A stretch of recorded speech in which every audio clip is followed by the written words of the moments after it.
Now I remember. I'm Kim. I'm married to an addict alcoholic. Hi, Kim. My name's Chris, and I am an addict alcoholic. Hi, Chris. It's good to see you. I like our colors. I'm excited today. We get a lot of questions about kind of how to help the addict in your life, and I'm not a professional. We say that all the time. We've obviously been through some things, but that doesn't mean that we have the perfect answer for helping in any one situation, because they're all definitely different. So I'm excited for our guest today, Missy. Thank you for being here. Thank you for having me. Pull that guy just a little bit. There we go. There. Perfect. Okay. So why don't we start off by talking about kind of addiction in your life growing up and how you may have been affected by those things. So I was really naive to it until I was probably around 20 when I dated an addict for the first time. So that was very interesting.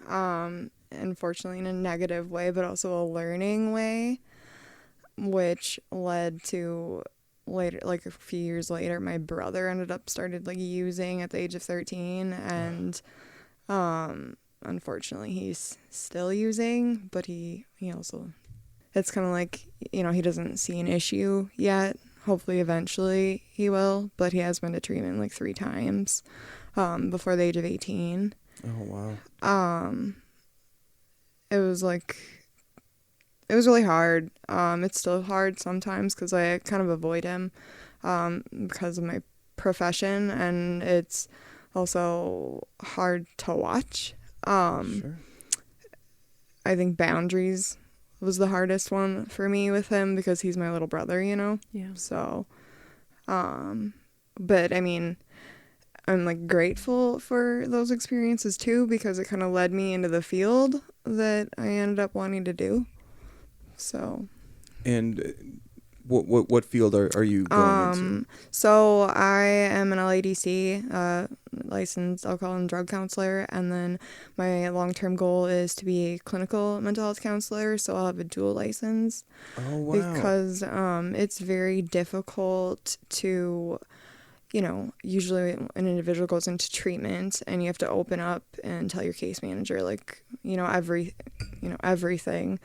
And then paired with, more than likely trauma, and I'm not licensed to deal with that. So then they have to go and open up to another individual.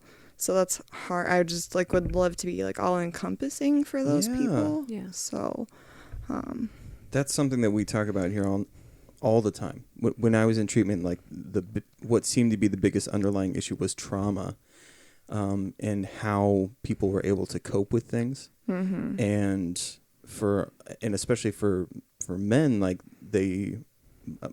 majority of the older men that I was in there with, they'd never recognized, they thought that PTSD was something that was exclusive to serving in the military or being victims of a car accident, something that they thought there's some type of physical thing associated with it. They didn't realize that trauma can come in all different shapes and forms, and so it was their first time ever even realizing that waking up screaming wasn't something that everybody else did. Yeah, not normal. So I think that's absolutely fantastic, because there was up to 4 different types of counselors that you would see for various things. There was not one person who could help you with any multiple things. They would say, well, let's schedule an appointment with so-and-so. Like a referral. That's another thing, is I would really like to eventually do EMDR for PTSD, because I'm open about it, but I have PTSD. I've been diagnosed, and I've been in therapy for 6 years, and EMDR has been the most helpful because it's the most aggressive and less invasive, you can say. as much or as little to your therapist as you want. They're just there to facilitate. Are you guys are familiar with EMDR? I am. Yep, Yeah. absolutely. Okay. Yeah. So like that would be my goal, like trauma. Well, I guess EMDR. for listeners, maybe explain like briefly kind of what EMDR is. I mean, you can help me out with this if you would like. People with trauma. So it's the eye movement. I can never remember. Desensitization Yeah. and reprocessing. Yeah. So it's sometimes when people experience trauma, they repress things or they don't deal with it, and it's kind of on the back burner. So this is something that like a specific therapy to kind of bring that back forward and rework through these things. Right, like it works on both sides of your hemisphere so you can reprocess it. I mean, I think the only thing that I would have liked to know before I started it was it's going to get worse before it gets better, and unfortunately you do get to relive it. I personally, I ended up liking that part of it because it was kind of an emotional release for me. So instead of just like kind of holding it, Yeah. I don't know. But yeah. Yeah, so- we had someone on here, Riley, who did EMDR. Well, we've actually, unbeknownst to us, had a couple of people on who have done it Yeah. and are currently going through it. I have a friend who I was just on the phone with a couple days ago, who was talking about how he just ended his sessions because he was like, it's just the same thing over and over again. And I was like, well, that's actually kind of the goal is, and he was frustrated because the person, and I love that you said facilitate because that really is the role of it. He was frustrated that the counselor that he was with wasn't offering him any answers. And so I was trying to explain to him that the reason that there's this repetition is because you're not processing it. So if it looks the same to you, but you're still having these issues, then there's still something you need to overcome so that you can move forward. I know that with that, it kind of like you're gonna like the same memories are gonna come up over time and time again. It's kind of gonna ebb and flow.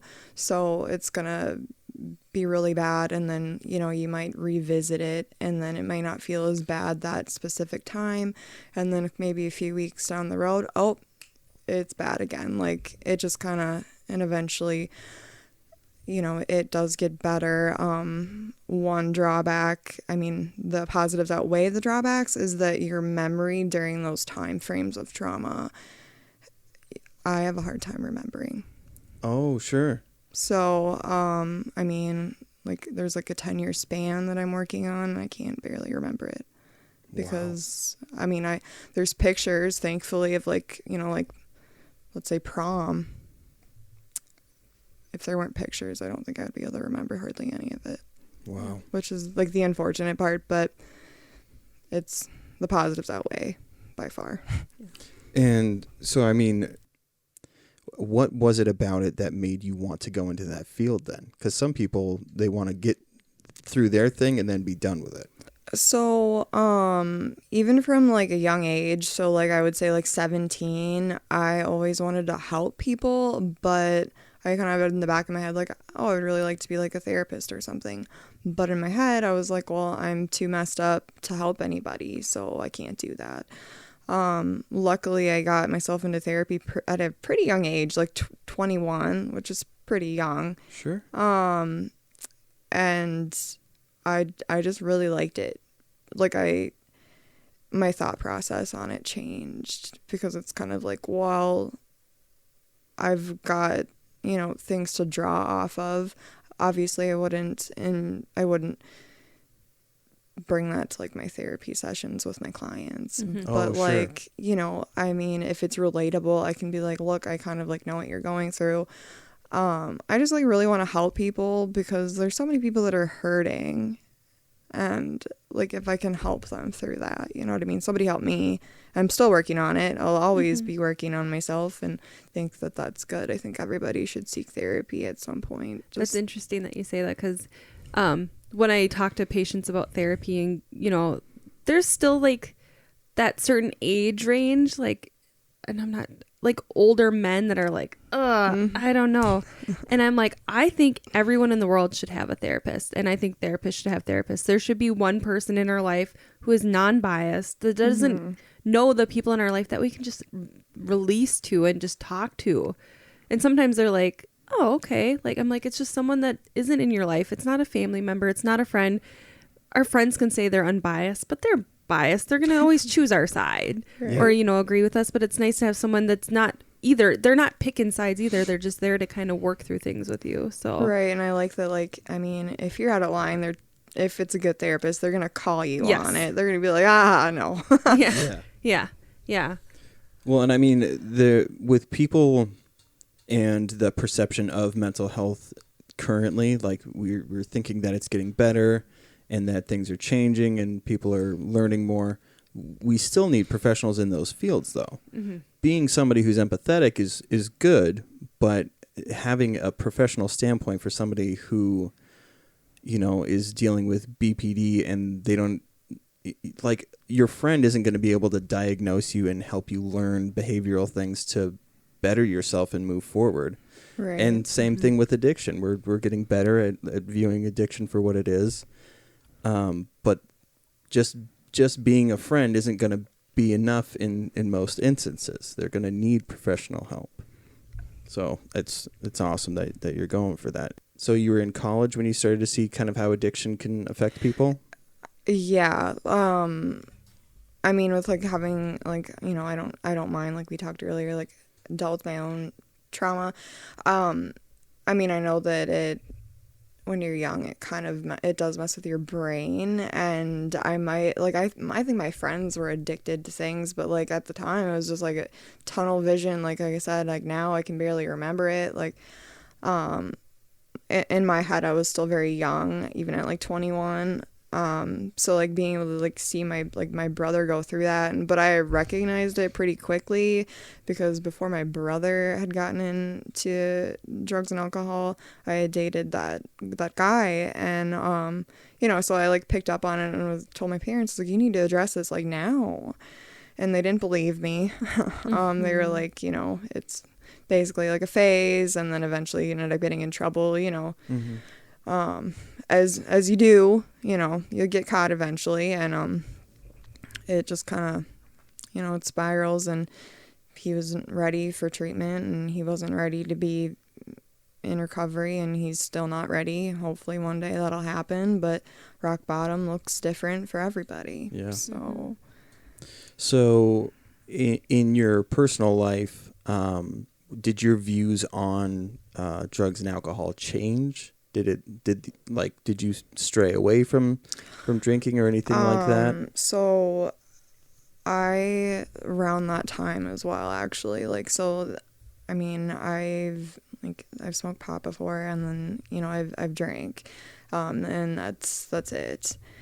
And I never had an issue with like at one point I used to be like an everyday, like, pot user, like to sleep. But I never had an issue with like stopping or anything, like some people do, like my brother, for instance. So I never strayed away from it. I just saw like how it affects different people. Like some people, they're more prone to that, and they like the way it feels, I guess. Like I don't particularly like not feeling in control. Oh, sure. So I don't partake. That's how I am too. I don't like not being able to control my body. Mm-hmm. Yeah. So you've said, what are you comfortable with talking about as far as the trauma that you've been through? I'm pretty open about it. I won't go into like detailed specifics for like, sure. I mean, myself and like other listeners, that could be traumatic. So absolutely, yeah. So, at what age did you experience? So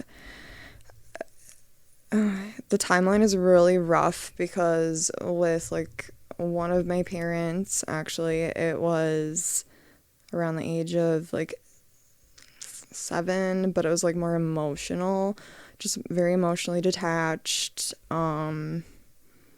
emotionally abusive, like a lot of blame put on me for them having me early on in life. Like I was a high school pregnancy. And then the other one was age like 12 to the point when I moved out at 19. And as far as like just covering the bases, I have experienced emotional, sexual, and physical. Just so we're, Yeah. Well, and I mean, God, that the world is already tough enough, and being able to come out, what we were just talking about, the ACEs. Mm-hmm. Have you taken that test before? Yeah. And I mean, for people who haven't taken that test, it's, what is it, age, or what was the acronym it's for always it? before 18. And it's different types of trauma that you can experience. I read through them on our last No, I know. episode. I was trying. I couldn't remember what the acronym stood for. Oh, adverse childhood experiences. There we go. So, yeah. So that stuff is hard enough to come out and be able to have like a functioning life in general. To go in a profession where you're saying that you've come out the other side, and then now you want to be able to help people up the ladder so that they can have a normal life is super tough. I mean, that's just awesome. So some of the questions that I have, I guess, on behalf of the listeners is, when people think about rock bottom, a lot of times it's romanticized in movies as this, like, man is sitting home alone in this house and there's nobody there, and so he, emotionally just feels like he has to change. Whereas like an actual rock bottom can be any number of things. Like, in your experience, how far do things have to get for somebody for them to even recognize that something is a rock bottom? Does that make sense? Like for clients? Yeah. Oh boy. I mean, it looks so different for everybody.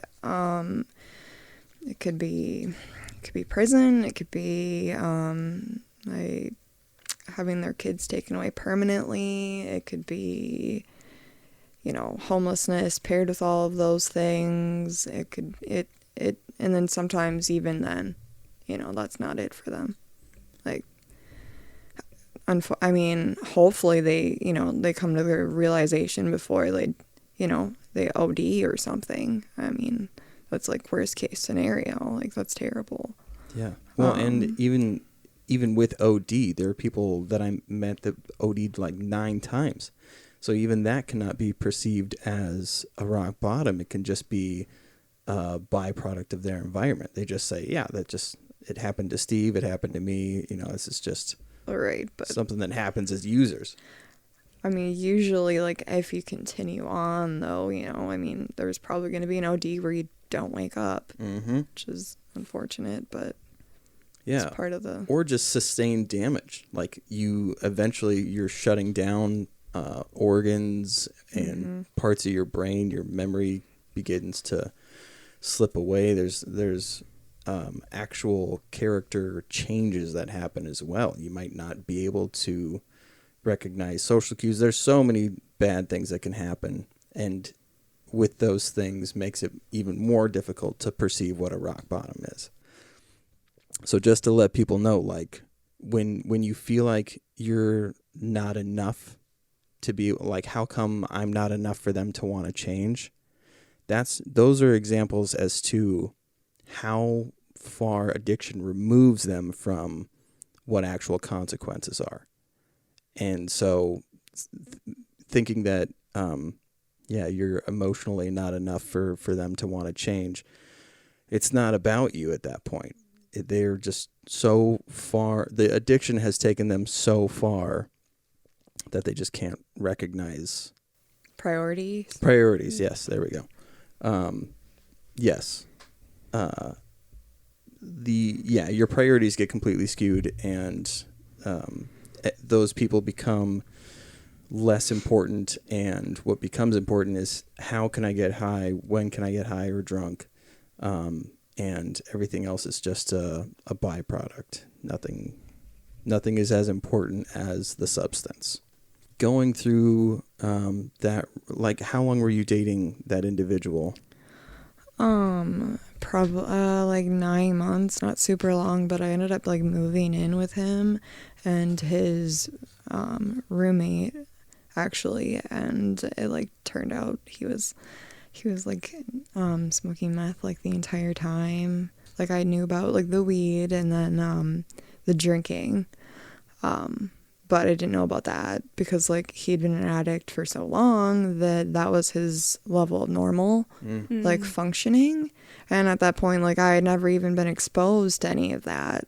I mean, he was the reason I tried pot. Like, I mean, which that's the most probably mild one, you know, had he handed me a, you know, something with something else in it, like, yeah. You know what I mean? So I was just very, very naive at that time, just very naive, like very still trusting, if hard to believe, but like of people, just of, you know, either you trust or you don't at all. And I was still very trusting and like had hopes that people were like pretty much good, which I mean, I still think that for the most part. I've learned some things, but yeah, like 9 or 10-ish months, not super long, but long enough to see like what I would be looking at if I had stayed with him. Mm-hmm. Because towards the end it did get like a little bit like he had pushed me at one point and I was like, I know where this goes. Yeah. You know. Yeah. So I mean, I don't regret the experience just because it was a learning one, and I think it was important for me. Yeah. So at one point were you like, this is the area I want to go into? Like, what was that defining moment? So I struggled in high school and stuff, and so I wanted a 2-year degree. Like, that's what I wanted. I wanted to go to the tech college, get done. Unfortunately, that didn't happen. I didn't find anything that I loved. So I ended up taking all of the psychology classes there, and I ended up being like, oh, well, I guess that 2-year degree is not happening, Missy. So, and I just counseled like people, like my friends, and then I was like, maybe I should do this for a profession, and I just like helping people. Mm-hmm. Unfortunately, I have had to put some boundaries up with individuals because once they find out kind of like what I do, they're like, well, can you help me? I'm like, no, I can refer you to go see somebody else because I can't see you. And yeah, you know, I mean, it's just, you can't do that anyways. Well, and in those instances, a lot of times people are looking for, confirmation bias, where because you're their friend, they're expecting that if I can get my friend who is also going to school for this to confirm what I think to be true, mm-hmm. then, you know, I'll be validated in whatever thing. That actually happened. Like, so I had a toxic friendship and we cut ties, and I wish them nothing but the best and I love her, but it just wasn't healthy for me at that point. She reached out to me and I had to be incredibly blunt with her because she's also, you know, an active addict, struggling back and forth through like recovery, and you know, she wanted me to tell her like what she wanted to hear, and I was very blunt with her about, you know, you have to want it basically, and you're not there yet. Like, and it also was like very apparent that she had said at one point, you're like the sweetest and nicest, most caring person that I know, and it was kind of like, that's sweet, but I'm not like a mat for you to walk on just because I'm very caring. Mm-hmm. So like setting up those boundaries was really hard at some points, especially like friends and family. Like those are the hardest, I think, because it's, you know, because then they can turn around and use the manipulation tactic of you don't love me. My brother used that one a lot. Yeah. When he was younger.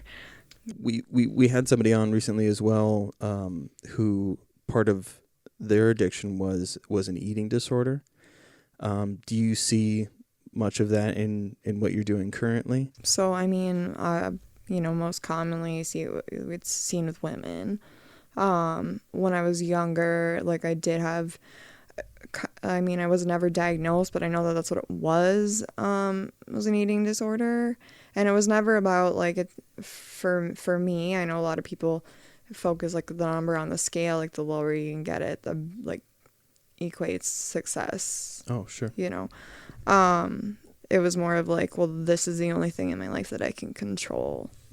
And I was also in sports. So, but I was always really small.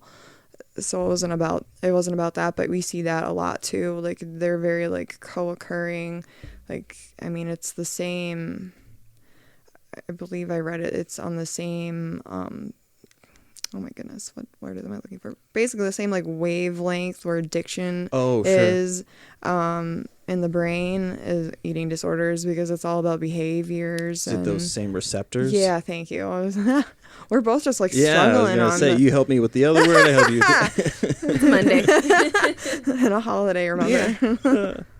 We've talked about that whole sense of control thing is huge, and that goes back to dealing with trauma and things. When somebody is affecting your life in a way that you feel no control, when you find something that you are in control of, it's very hard to relinquish that control, because it's introduced as something that you finally have control over. Well, and it's kind of like, I mean, it was like what I had control over. But I do find myself still, when I'm really stressed out, like I go back to those like old coping mechanisms, and I'd be like, oh, stop it, like go eat like a sandwich, Sure. It's just like I have to like actively think about it. Mm-hmm. I mean, I work out now, which really helps actually.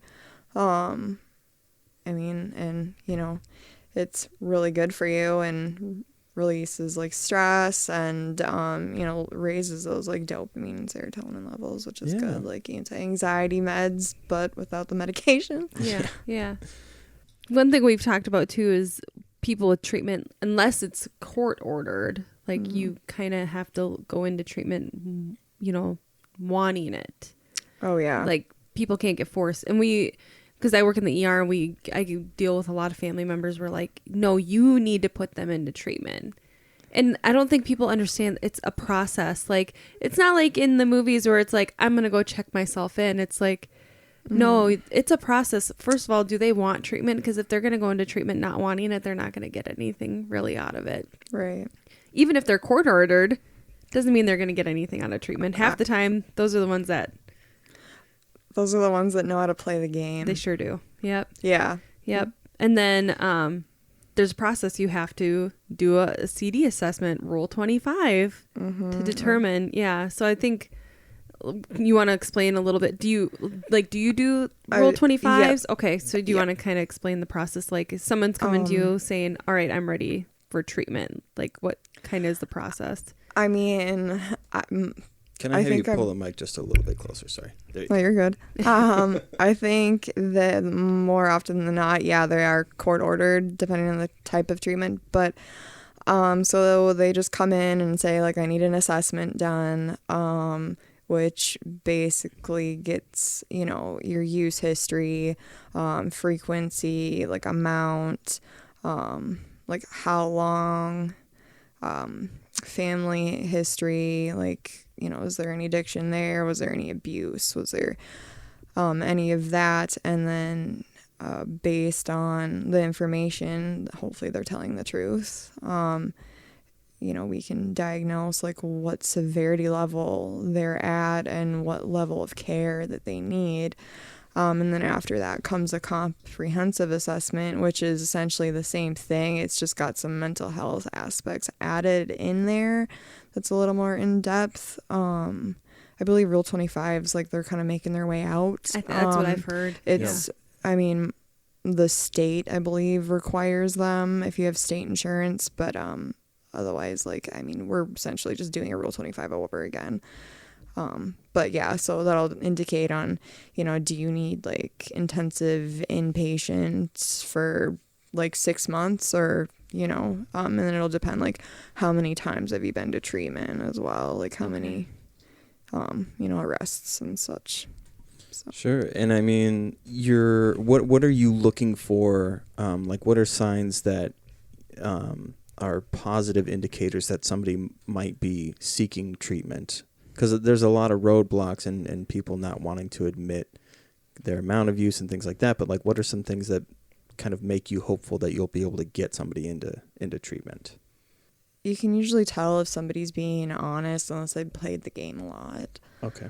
And you can, and you can always tell, like, when they're, if they're not too, because, like, they're really vague. Usually it's more of a conversation happening, when you find somebody that's, like, actually ready, because they're more open about it. They're like, look, yep, this is my issue. Like, because if they're honest, if you're telling me half the story, well, I might say that you only need, like, medium intensity outpatient, when in reality, like, you're going to leave my office and you're going to go use as soon as you walk out the front door, it's just going to depend. It looks different for everybody. Some people are really open. Some people are still really closed off, but they know they need help. It just depends. And how long have you been at the facility that you're at? So I'm in a job transition currently. Oh, okay. I'll be starting soon at this other place. But the one I'm at right now, I think I've been at 6 months, but I interned with that facility in the adult unit. I'm not going to say where. Yeah, no, that's fine. But, and I worked with women. Oh, okay. That's another thing that, like, AA, for whatever reason, is, like, notoriously for men. And people don't outright say that, but it's majority of what you see. Mm-hmm. And so I think it's difficult for women because there's studies that show that, like, men just go. They show up in whatever they're wearing. They don't do their hair up or anything like that. But with women, because there's less of them in these groups, they feel like this obligation to present. And so there's this added, aspect of effort that they have to put in, which sucks because really all you should be focusing on is recovery. But right. So when working with women, are there other obstacles that you're trying to help people overcome beyond their addiction? So, like, that was my second, like, internship. I think that it was the most helpful for me compared to my first one, because my first one was an outpatient. We're working with a lot of trauma, a lot of sexual abuse, a lot of physical abuse, a lot of childhood trauma. Most of them have lost their kids. And they're, like, trying to get them back, or, whatever their situation is. So, we've got, like, all of those barriers. And it's definitely co-occurring. And I will say, like, my first week interning there, there was a group that focused on grief and loss. And for my first week back at, like, internship, holy moly, I left that day, like, I cried in my car because, like, secondary trauma. Mm-hmm. And I was like, oh my gosh, I picked the wrong field. I'm quitting. Like, I know there's from what I've heard from clients, there's a misconception and they think that, like, my life is perfect. It's like, it's definitely not perfect. Yep. Like, yep. So, there's all those things. I found it much harder to work with women, but I liked it better. I loved working with adolescents. I worked at an adolescent hospital in the cities for 2 years before I moved to Centricare. And I loved working with kids, but I feel like a lot of the trauma that I endured happened in my adolescence. And I was with a patient who let out, like, really horrific things, and I was the first person to hear it. And of course, when you're the first person, you have to report all these things. Mm-hmm. And it's like you do get that secondary trauma, because it's like, then you question, like, have I actually dealt with my own trauma? And then I actually had to reinitiate therapy again to kind of rework through these things, because it was like, whoa. And then you do second, like, I went into mental health to help people because I had an encounter with a nurse who changed my, like just said, I don't even remember what she said, but helped me so much. And that's what I wanted to do. I wanted to work in psychiatric nursing and help other kids who felt lost. And it's like, I think I chose the wrong career. Like, how am I going to listen to these kids tell me these horrible stories and then have to report it? And then you're worried about these people that you have to report things on, like what's going to happen. But legally we have to. Right. Yeah. I mean, I like kids. I don't think I would be able to work with them. Yeah. I think that would be too difficult. Like, it's hard enough to hear about like these adults that are talking about like their childhood and what happened, and I'm like, oh Lord.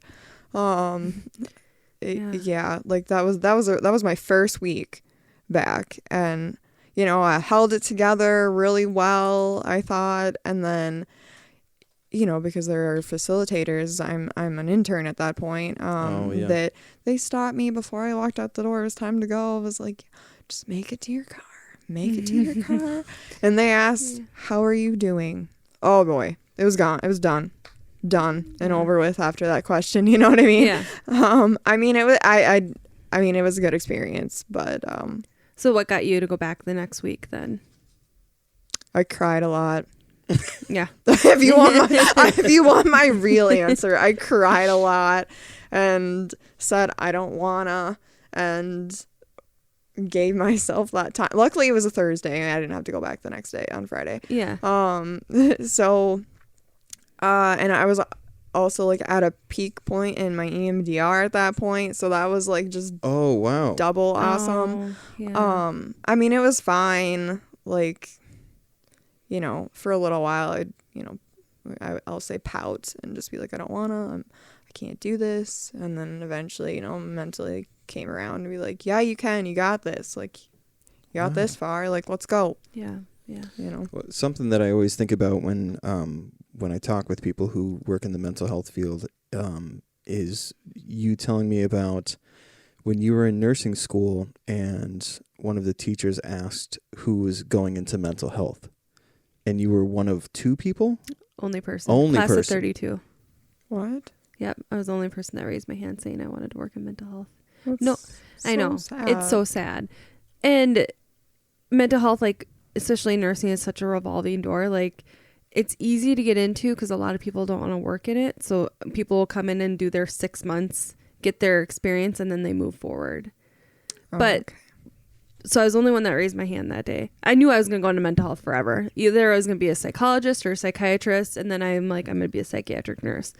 And then she looked at everyone in the class and says, it does not matter what unit you work on. You can be on family birthing. You can be on med-surg.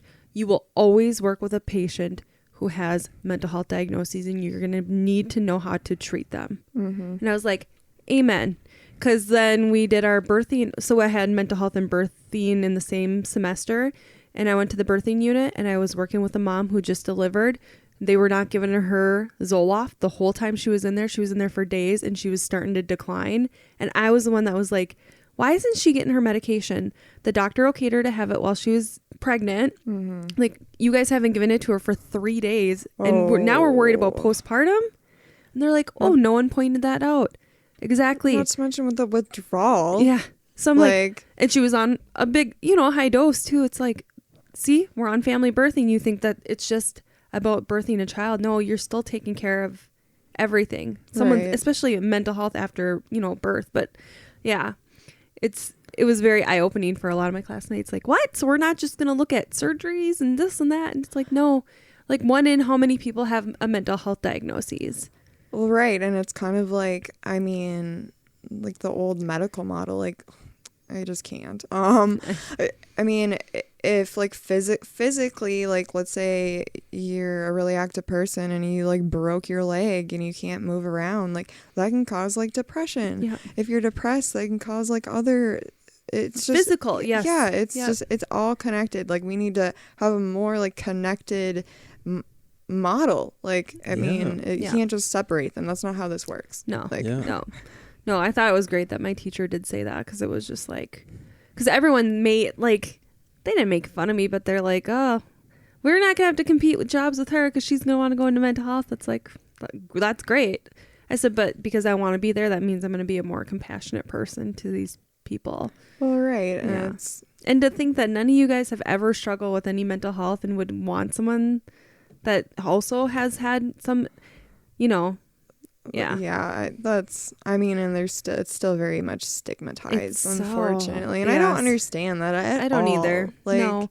And I see it even like with some providers I've worked with in the past. It's like they still have this stigma of mental health and crazy and this and that. It's like you can't think that way. Like it took my dad a really long time. My dad's 67. Oh gosh, yeah. And he like couldn't understand why I wanted to go into mental health. And then I had my struggles as a teenager. I was hospitalized. I came out and the first thing he said to me was, "Did you learn your lesson?" And it's just like, that's not why it wasn't. My dad didn't come visit me. My mom was the only one that came to visit me. Like no other kids' parents visited. It was I would never take that experience back for anything, but my dad was still so shut off to mental health, which made no sense to me because he was an officer and you're going to deal with mental health as an officer. Yeah.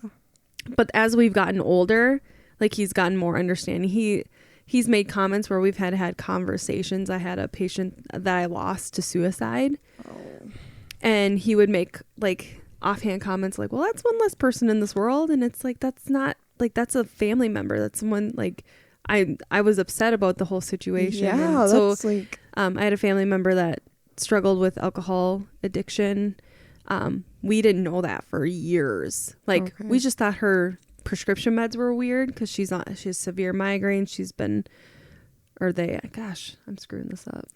You're going to be fine. Okay. They're not out about it just with family, but they were on migraine meds, lots of controlled substances. So it's like, is it your meds? Why? And then had seizures at work. Oh.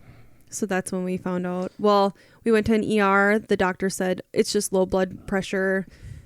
Was going to discharge them. I had to fight with the doctor.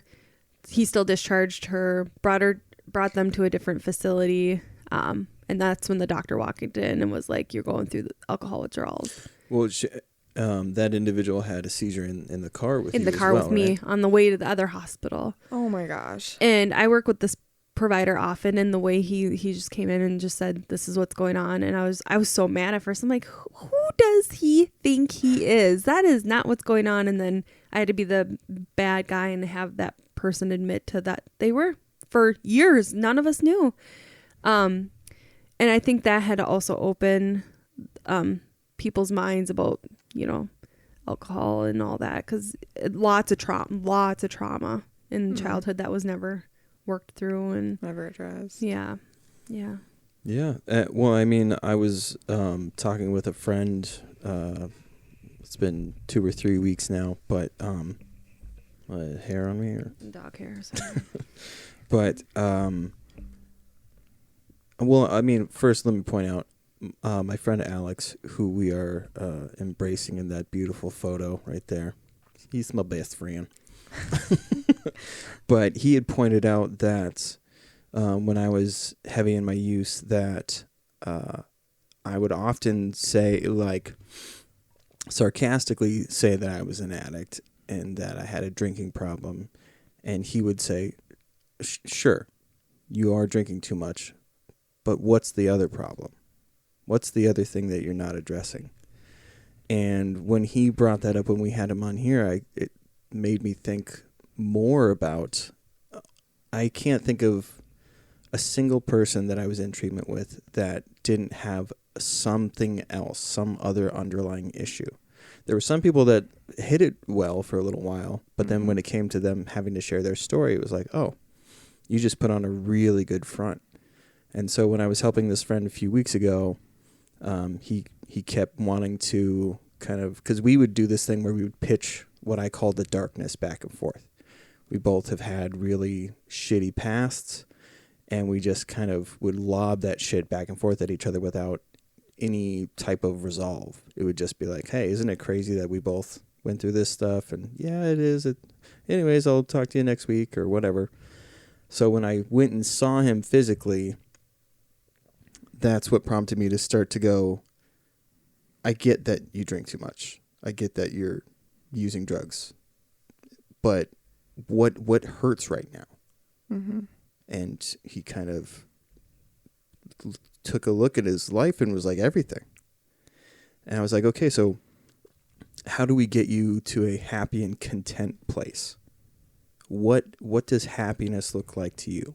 Or what does content look like to you? And it can be really simple things, like waking up and not feeling sick. That can be all the content that you need. Or knowing what you're going to be doing that day. Like, there's really simple things that you can put in place to start to just get familiar with being content rather than waking up and just dreading every single day. Mm-hmm. 'Cause those things feed into that addiction. Because your addiction goes, well, we know what either makes us forget about that. Because blacking out, like when people say that they were blackout drunks, they're not blackout drunks because they like to get to that place, but they get to skip over that amount of time. Mm-hmm. And it's a great thing that they don't remember what happened, because it's just furthering that, like, well, at least if something bad happened, I don't have to remember it, and I don't have to stew in that anxiety of what I did. So there's just so much when it comes to mental health and addiction and how they can feed off of one another. And we talk about how important that is all the time. So when, like I said before, like how people ask what the easy fix is, basically. What can I do for that? How do I get my sister to recognize that she's an alcoholic? Or how can I get my brother to admit that he's an addict? Like, when people throw that at you, what's your response? I mean, like the short and sweet blunt version is you can't. Mm-hmm. Like, you can't. Like, they have to come around to that realization. Hopefully it happens. I mean, and the biggest thing is just, be a support, but don't be an enabler. Mm-hmm. And there's a difference. Like with some people in my life, I can say, I love you, and I'll be there for you, but no, I'm not going to give you a ride here. I'm not going to give you money here for this and that, even though they're using it probably for something else, of course. But, which then in turn I have been turned around to be the bad guy. Mm-hmm. And at first that was a real shock for me, and it really does hurt, especially when it's somebody that you care about or as a family member, and they do have that like little heartstring pull, Mm-hmm. Yeah, that's the short answer, is you can't. And like coming to like accept that Mm-hmm. is really hard. It's really hard. My parents aren't there. Like, they still enable. Yeah. Well, I mean, there's basic things that people don't even recognize as enabling. People often think that enabling means you're going out, buying the substance for them, and then giving them that thing, and that's enabling. Enabling is actually really basic things. Yeah, like, oh, you can stay here because you don't have a place to live. Mm-hmm. And it's like, well, they're going to be homeless. Well, how did they end up that way? I mean, like, I can understand, like, I'm trying to help, but at what point, I hate to say it, but at what point do you cut the cord? Like, because that's going to, like, toxicity is going to leak into your life. And, you might love that person, but you also have to love you. Mm-hmm. Like, what's going to be healthy for me, too. So. Yeah. It's something that people don't want to hear is, people hate when I say this, but at a certain point, you may have to physically remove yourself from the equation. Mm-hmm. And I'm lucky in that I had a support system, and Kim knowing what she knows, and being open to learning things so that we can, stay together as a family. I'm unbelievably grateful for that. However, not every addict is as open to the information that's given to them to want to do better. Because you can tell them all of the facts, right, and it's still, because they don't realize that their addiction makes them think that they have this I hate to say romantic, but it is kind of a romantic relationship with their addiction. So you really do feel like you're like, no, I know myself, and I know that it's not because I'm an addict. It's because I just really enjoy it. We have a relationship together. So they'll be dismissive about stuff and continue to go down that road, even though you've, gone, the families that I've met who went above and beyond and stuck their neck out and put life on hold to try and help these people, them thinking about removing themselves when they've become so invested. That's the word I was looking for. Sorry. I was like kind of going around in circles. When you've invested so much into someone, and then to think that you have to then remove yourself from it. There's a lot of people that think, because I've done that, I can't. I'm in too deep. I got to stick it out. Mm-hmm. But there's really dangerous things that can happen. And people don't realize that you can experience trauma just by being around them with those things. Emotionally having to invest so much into someone and then seeing them burn you time and time again can cause you personal trauma as well. So do people ever professionally recommend actually removing this person who's saying, how can I get them to admit that they're an addict? At what point do you say you've got to get out of there? I don't think I've ever said, like, you should remove yourself, but I think that I've said you need to, like, start to build, like, stronger boundaries for yourself. Mm-hmm. Like, you can still love that person from afar. Like, yeah, you know, well, I guess that's yeah. more what I mean, like, because some people, like, live with them or are constantly giving them rides and things in that regard. Yeah, like boundaries is a big one. It's going to be, I think, harder, especially if they're parents, because that's their kid. Like, you know, they're, for the most part, I would say generalizing it is parents want to take care of said child. But at what point do you realize, like, you know, if they're underage, that's a different situation. Oh, sure. But as adults. Yeah, as adults, where I feel like I see a lot of what I see in the ER is the parent. It's always like the parent, and it could be like a 40-year-old, 50-year-old, and the parents are coming in like, you need to put them in treatment. I don't know, like, I can't help them anymore. It's like, no one's saying you have to. Right. Like, it's just like, it's a really tough thing because you want to help, but you can't help. Yeah.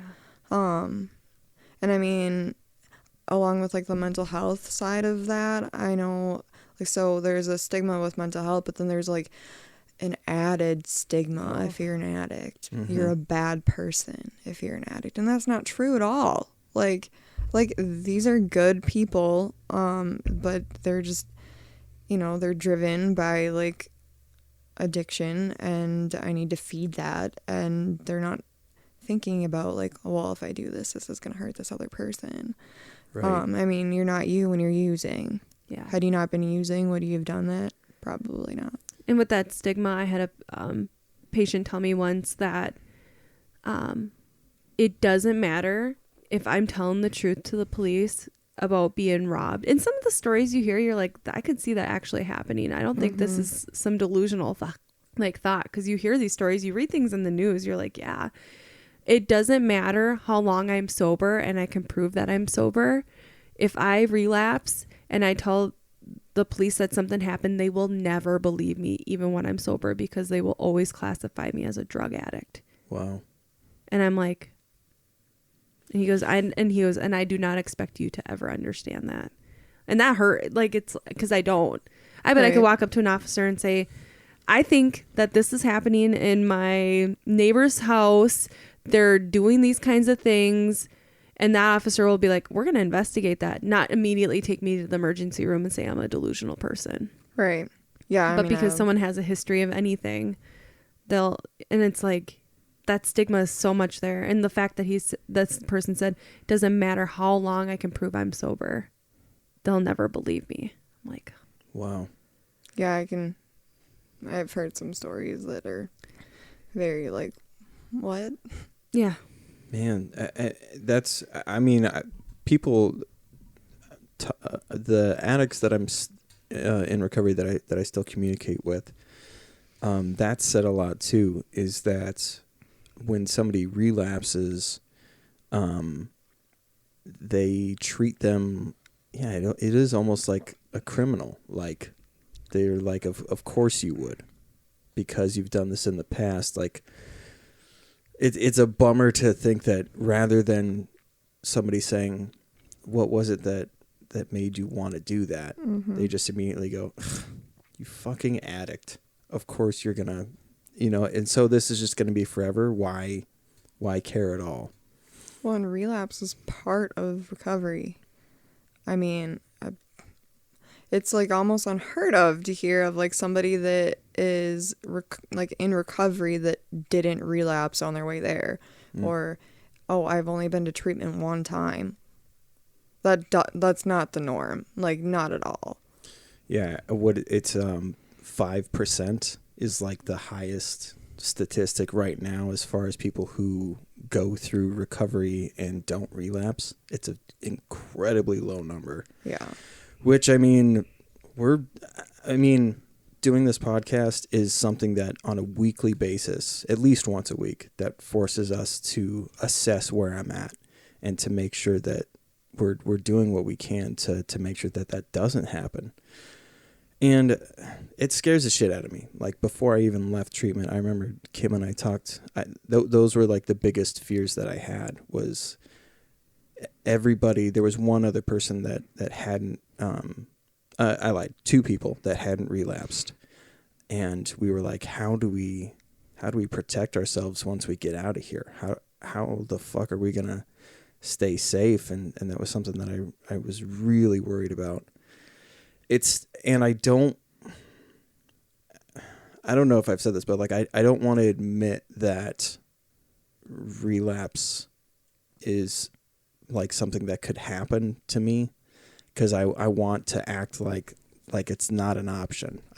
I think you should have that mentality, but to what you're saying, like, to give yourself the grace or forgiveness that because you relapse doesn't mean that you can't still be successful in sobriety later on in life. And And there's a moving difference between like a lapse and a relapse.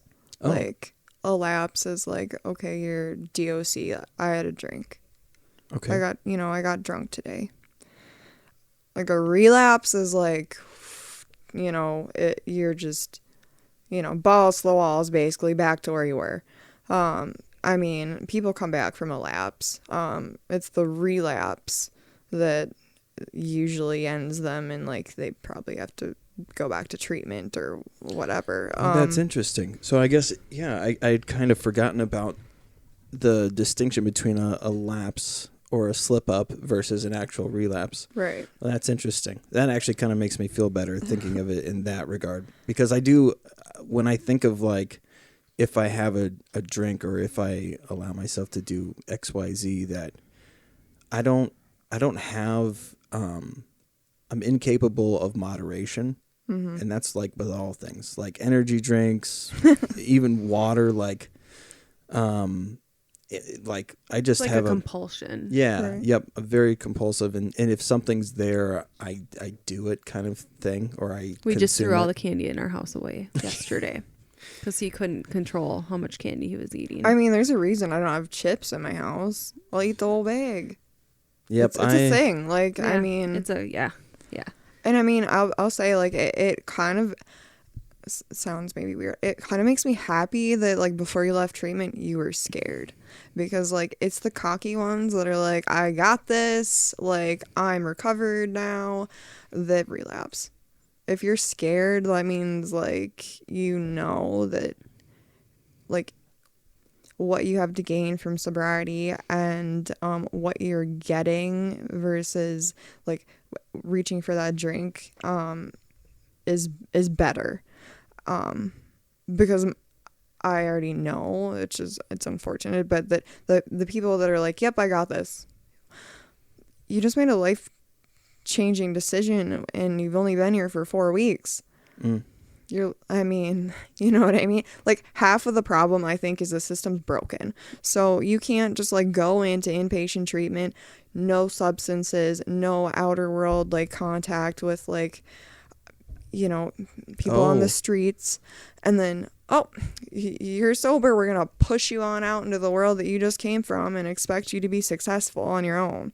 Like, that's just not how that works. Like, that's why, like, I mean, success rates are very low. Yeah. I mean, I think that, like, the step out process is good, because then you still have that, like, little security blanket, you know what I mean? Yeah. And then you can kind of work your way back into the world and, like, change slowly, because change doesn't happen quick like that. Like, that's just not how we humans are. Well, it's something that I've said it on here a few times, but something that was so ironic. So we would go into this auditorium 3 times a day, and somebody would speak, and there was this one lady who would say, raise your hand if this is your first time in treatment, raise your hand if this is your second, and, like, would go down the line. Mm-hmm. and she would, like, showcase how normal relapse is, or, like, a lapse is, and she would say that the definition of insanity is doing the same thing over and over and expecting a different result. And to me, I was like, you're not recognizing that that's a reflection on you guys as well. Like, whatever it is that you're doing, you're showcasing right now that it's not working. Mm-hmm. So how can you say this type of, like, I get what they're trying to say, but really a lot of them don't stay in contact with these people when they leave. Well, right. Like, I mean, they basically just get booted out and said, good luck. Like, I mean, that's how it feels. And, I mean, I don't know what your experience, like, was in treatment, but, a lot of LADCs are very, like, parole officer-ish. In, like, demeanor. Like, they're very, like, this is what you're gonna do, this is how you're gonna do it, if you don't do this, then X, Y, and Z consequence. Which, I mean, for some people that might work, but I mean, if I was, like, switched in that wouldn't work for me. I'd be like, F you, I'm gonna do what I want. Like, you know, that just doesn't work for me. Like, your compassion is just, you know, a necessity. Like, that might work for some people. That would not work for me. Sure. I got a lot of good feedback on that. It's just, like, I view the person first, and then, you know, the addict or problem second. Like, ultimately, like, we're all people. Yeah. Mm-hmm. So, I mean, especially with, like, I hate to say it, people that have been in the field a while that should probably get out, they're very like that. By the book. Yeah, by the book, like. Well, and people become jaded, because when it is your job and you're doing it day in, day out, it is easy to start to look at people as numbers versus it's hard to maintain that compassionate level. I'm lucky that the CDC person that I met with, unbelievably compassionate, and she's basically the reason why I was, like, willing to go and actually go into treatment. But yeah, maintaining that compassion, it does. And to go back to what you guys were saying about, like, therapists should have therapists. Like, you're not, because you went to school for it does not mean you're exempt from becoming jaded to these things eventually. And And I'm very open. Like, I work in mental health. I help people get treatment, whatever kind of treatment they need for their mental health. And a couple weeks ago, I was having panic attacks. I was so depressed. I was crying, didn't feel like getting out of bed. And I'm very, well, I'm not open, obviously, with my patients, because, well, but, like, I'm open with everyone, even my coworkers. Like, I struggle. I have severe anxiety, and I have depression, and I don't have, some days I'm going to have bad days. But that, I feel like that makes us more real to people, too. That I'm not walking in like, I don't get what it's like to have a panic attack. Oh, you feel like you're dying? You feel like you can't breathe? Oh, get over it.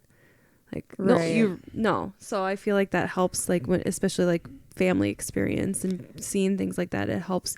Whereas I feel like sometimes, and this isn't always the case, but I feel like sometimes people go into a field because it sounds interesting, or I might get paid really well, but then exactly.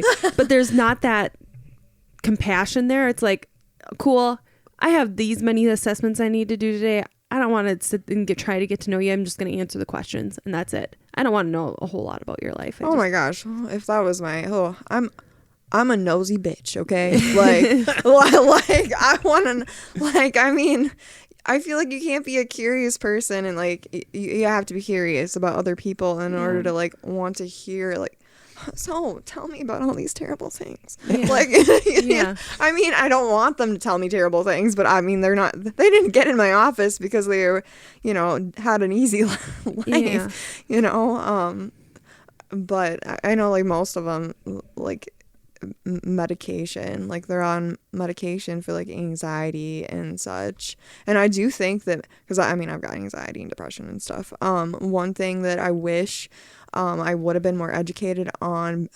before I decided, oh yeah, I'll take these pills, right, was the getting off of them process. If I ever wanted to, I didn't know that there was withdrawal. I didn't know that was the thing. Brain zaps. Oh yeah. Like, I mean, I can't get off of it. And I mean, maybe eventually. It's not on my main priority list at the moment, but I think that client informed care is so important. Like, I mean, I felt bamboozled, okay? Like, my doctor didn't tell me this. Granted, when I got on them, I was like 20. But, I just think that being really open with your clients, being like, look, here are your options. I'm going to lay them out for you. And you can pick which path is best for you, regardless of what I think. It's not about me. It's not about me. It's about you. Yeah. I think, too, with you being open and compassionate, too, say someone comes in, they're closed off. They're like, I'm going to not tell her all the truth, blah, blah, blah. And you just have that open, wanting to hear them, just having that conversation, I think helps break their walls down. Like, this person actually seems like they care about me. And it's not by the book. They're not sitting there like, okay, yep. You're like, let's have a conversation. I think that helps breaks people's walls down, too, where it's like, okay. It's more like you're a person. Yeah. Like, so therapist to LADC, I mean, LADCs are traditionally a little rougher. Therapists are a little more compassionate, more personable in my experience. That's not everybody, of course. If you use self-disclosure in like an appropriate way, it like almost normalizes their experiences. Therefore, they're like, oh, well, shit. Yeah. She gets it, sort of. Like, she's a person, too. I'm a person. And it kind of, like, it's more of a conversation, rather. I'm going to analyze you and act like I'm better than you. Sure. Yeah. And that's not the case at all, because roles could be easily reversed. Yeah. Easily. Yeah. So, I mean, like, that was another thing that at my internship, working with those women, like, a lot of those women are around my age. So I was like, that could be me. Yeah. Like, especially with like so many things that were super similar with their stories, and I was like, that literally could have been me, Yeah. So. Well, I mean, that's something that I've said before too, is like, so I've been on an adult mental health unit twice now, for suicide attempts, and the way that the staff treated me was no different than any other patient there. And people wouldn't guess that I've been on those units before and that I've stayed for as long as I have. So the line between what is perceived to be as like a severe mental health issue and what people perceive as normal is very thin. And you can fall to one way, and they don't have the time to, I mean, on those units, it's obviously a little more dire, but they don't have the time to really treat you differently in the way that you think you should be. Well, I was depressed and this and that, and so I let me have shoelaces, let me be able to do these things, and they don't have time for that. You are the same as everybody else in there, and I think that kind of experience is really humbling too, to be like, I mean, regardless of where you're at, yeah, you're gonna, and the other scary thing was that, like, the longer that you're there, the more you feel like you belong there and like you deserve to be there. And it was before I kind of started to learn more about my personal, like, we always attributed my stuff to like physical things, and that's why I was super depressed and all of these things. But really, I have like a genuine chemical imbalance, and I'm lucky that like when I learn those things, I internalize it as, okay, so then when I'm feeling this way, I need to remember that it might not be what it looks like to me. Like it might not have as much weight as my anxiety is making it feel like it has right now. And those things help me through those things. And to come full circle helps me when I'm talking with other people to say, to be able to get personal. And I'm lucky that I'm not a professional, so I am able to divulge more about myself to people than somebody who has to do it professionally. But man, making people feel like they're not alone is huge. Yeah. And I think that helps in addiction too, because like I said, most of that stuff is not just, you're not just drinking, you're not just using drugs. There's almost always an underlying issue that needs to be dealt with. Right. And if you can, when I talk to people and I say, like I was talking about that friend, when I was like, what hurts or what's going to make you happy, rather than saying, how can we get you to stop drinking? That feels like nagging. Mm-hmm. And I can't think of a single addict who was like, oh, you know what? They nagged me enough. And I just finally was like, oh, I'm ready to change. It's when people are like, what is it that hurts right now? Because most of these people are hurting. Oh, yeah, like completely. I do have one question for you both. Like, when you got your diagnosis, was it like did you feel like, oh, that makes sense? Or was it more of, this defines me now? Oh, sure.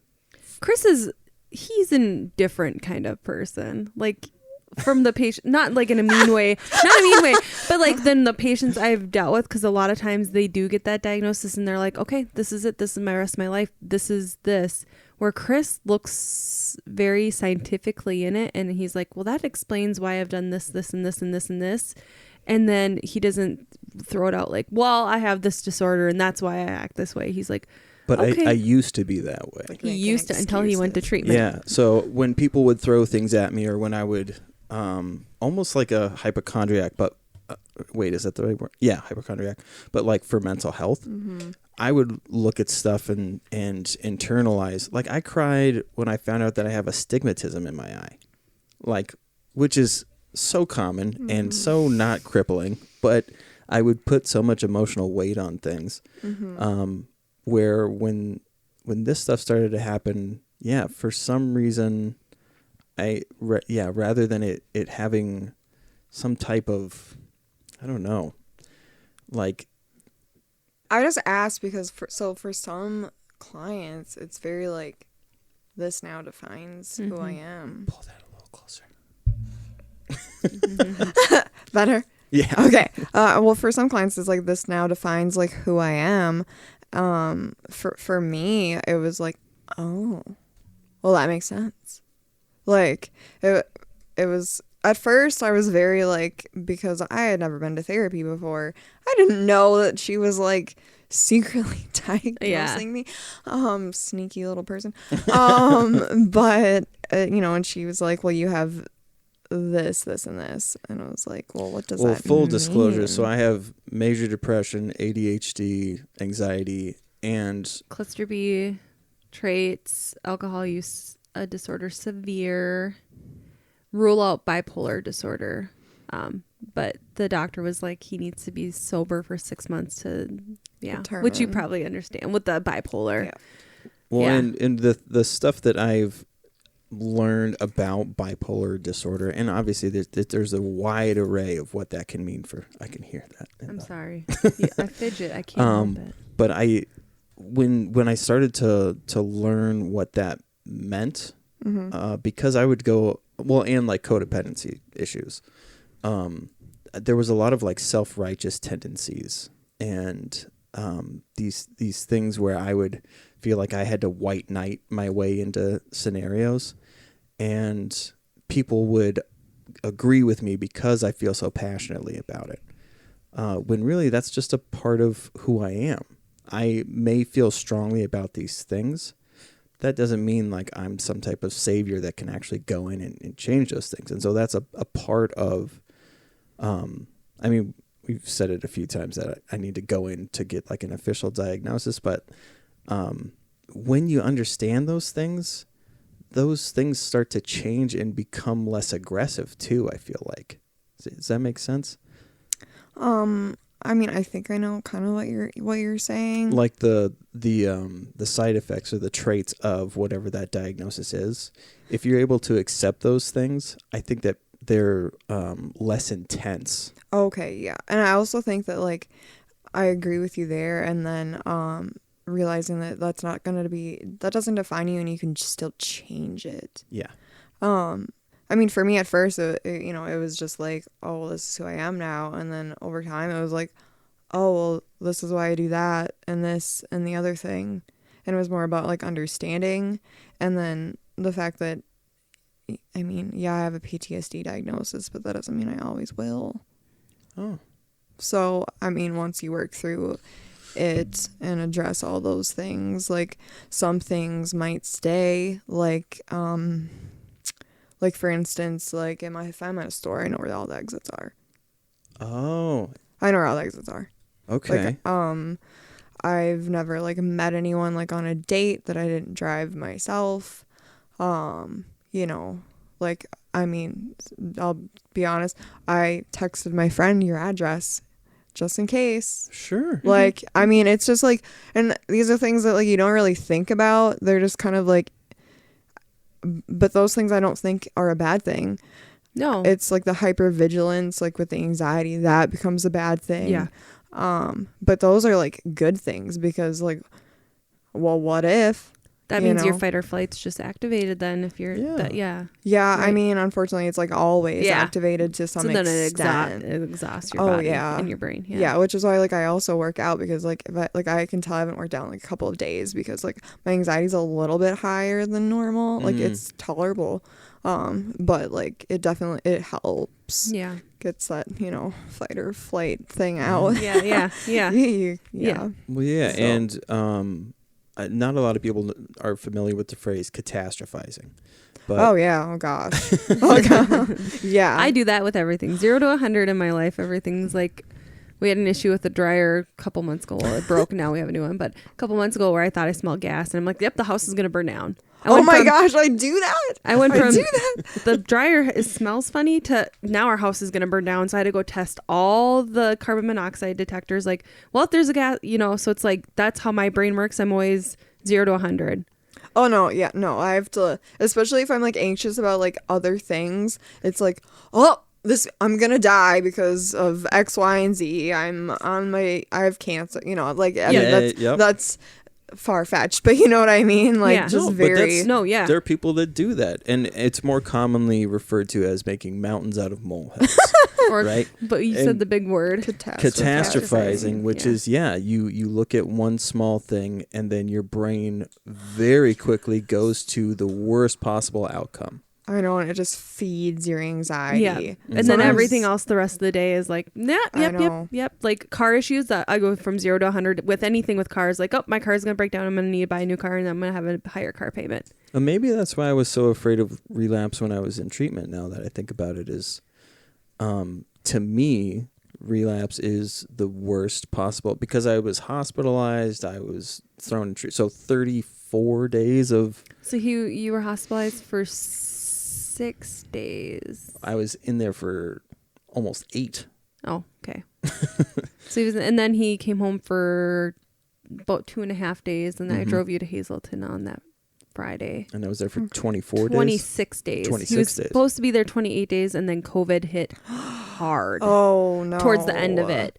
But thankfully, he had that, like, aha moment. We were kind of waiting to see if... and Chris is an atheist, and unfortunately, I sent him to Hazleton, which does do a lot of religious... I feel like that's every... I was going to ask you about that. Yeah. Do you mind if I take a pee-pee? Because I do want to talk about that. Okay. I love the way you put